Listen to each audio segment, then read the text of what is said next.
కార్యములు చేసేది, సాహస కార్యములు చేసేదానికి ఆయన సంసిద్ధుడు. నీ ద్వారా ఎన్నో కార్యములు చేస్తాడు దేవుడు, చేయిస్తాడు దేవుడు.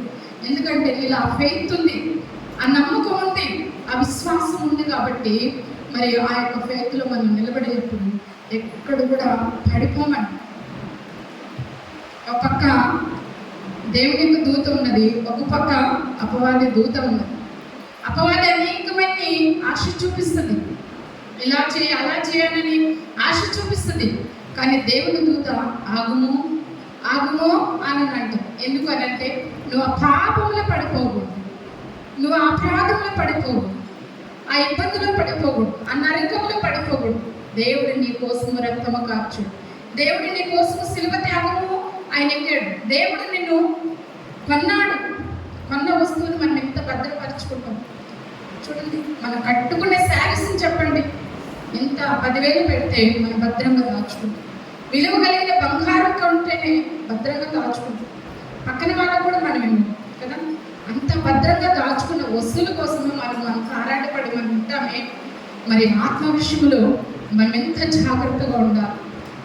ఆత్మ విషయంలో మనం ఎంత ఓర్పుతో, నిరీక్షణతో, ప్రార్థన సహవాసముతో, ఏకాత్మతో, ఏక స్వభావముతో, దేవుని యొక్క వాక్యముతో మనల్ని మనం సరిచేసుకొని భద్రపరచబడిన పిల్లలుగా ఉంటాం. అర్థం చేసుకున్నామా? వారానికి రోజు 3 మార్లు ప్రార్థించే మరి దావీదు గాని, అనేక మంది భక్తులు కానీ, అలాగే వారానికి 3 మార్లు మనకి సమృద్ధమైన ఆహారం అందింపబడుతుంది. ఇంకా మనం చదువుతున్నాం, ఇంకా ఫోన్లలో వాక్యమును వింటున్నాం, అయినా మనం ఎందుకు పడిపోతున్నాం? అయినా మనం ఎందుకు లోకం వైపు చూస్తున్నాం? అంటే మనలో ఆవగింజంత విశ్వాసము లేదు. ఆవగింజంత విశ్వాసం లేదు. ఆవగింజంత విశ్వాసం ఉంటే మనము కదిలింపబడము. మనం కదులుతున్నాము అని అంటే మనం ఫెయిత్లో తగ్గిపోతున్నాం, విశ్వాసంలో తగ్గిపోతున్నాం, నమ్మకంలో తగ్గిపోతున్నాం అని అంటే మనం డబ్బు వైపు చూస్తున్నాం, బంగారు వైపు చూస్తున్నాం, లోకం వైపు చూస్తున్నాం, అధికారుల వైపు చూస్తున్నాం, ఇంకా అనేకమైన నేత్రాశ, శరీరాశ, జీవపుటం వైపు చూస్తున్నామేమో. ఒకసారి అర్థం చేసుకున్నాం. ప్రియ సంఘమా, దేవుని సంఘముగా పిలువబడుతున్న మనమందరమే ఎందుకు ఈ లోకములో మనం ప్రత్యేకింపబడిన వారు అంటే మన ప్రభు ప్రత్యేకింపబడిన వారు. నేను పరిశుద్ధుడను, మీరు పరిశుద్ధులుగా ఉంటారు. నేను మహాగణుడు కలిగిన దేవుడను, మీరు ఘనము కలిగిన పిల్లలుగా ఉన్నాడు. అతడు నన్ను ప్రేమించుచున్నాడు కనుక నేను అతన్ని తప్పించను, అతడు నా నామం మెరిగిన వాడు కనుక నేను అతని ఘనపరచదను అంటున్నాడు. దేవుడు మనల్ని ఘనపరుస్తున్నాడండి. నిన్ను ఘనత కలిగిన కుటుంబంగా పెట్టాడు, ఘనత కలిగిన బిడ్డలుగా పెట్టాడు, ఘనత కలిగిన భర్తగా పెట్టాడు, ఘనత కలిగిన భార్యగా పెట్టాడు, ఘనత కలిగిన సంఘముగా పెట్టాడు. అయితే ఈ సంఘానికి మనం అలంకరింపబడిన పిల్లలు. చెయ్యి వేరు కాదు, కన్ను వేరు కాదు కదా, హృదయం వేరు కాదు, మన యొక్క ఒంట్లో ఉన్న అవయవాలు వేరు కాదు. అన్నీ ఒక పార్ట్లోనే డిజైన్ అయి ఉన్నాయి, అన్నీ ఒక బాడీలోనే డిజైన్ ఉన్నాయి. ఈ బాడీలో రకరకాల వ్యాధులు వచ్చేసాయనుకో ఏమైపోతాయి? కుళ్ళిపోతాయి. అందుకే ఇందాక దైవజనుడు అన్నాడు కదా, అబ్రహాము దావీదు యొక్క శరీరము కుళ్ళిపోయింది, దేవుడి శరీరము కుళ్ళిపోయింది. ఎందుకనంటే ఆయన సజీవుడైన దేవుడు. కనుకనే మనలో అనారోగ్యతనం వస్తుందని అంటే ఆత్మలో మనకి అనారోగ్యతనం వస్తుందనంటే వాక్యము అనే ఆరోగ్యకరమైన బోధ మనము వినట్లేదు. హితబోధ అని అన్నాడు పత్రికలను.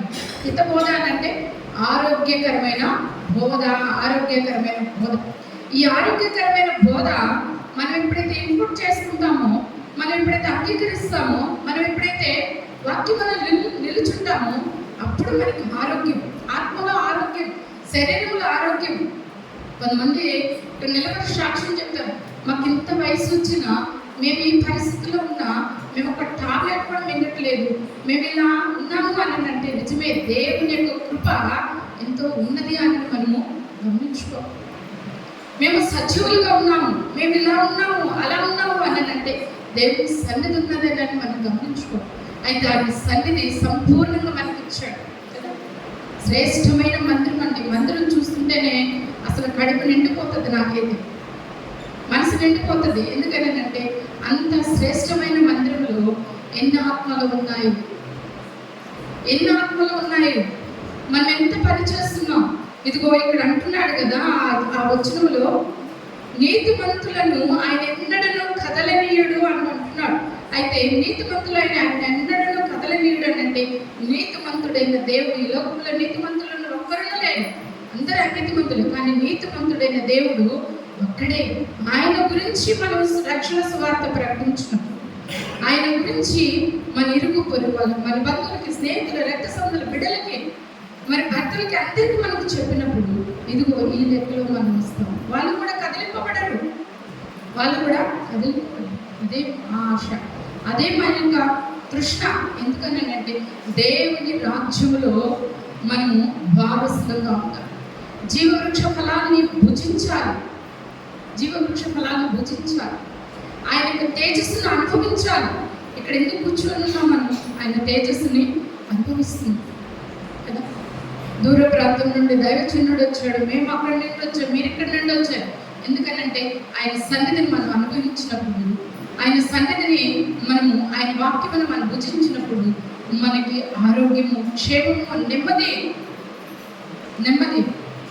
చూడండి, ఒక్క అబ్రహామును బట్టి మరి లోతు కుటుంబము ఏమైంది? రక్షింపబడింది ఒక్క అబ్రహామును బట్టి. ఎందుకనంటే అబ్రహాముకి మరి చాలా దగ్గర రక్త సంబంధమైన బంధువు లోతు. మరి ఇన్ఫర్మేషన్ ఎవరికి ఇచ్చాడు? అబ్రహాంకి ఇచ్చాడు.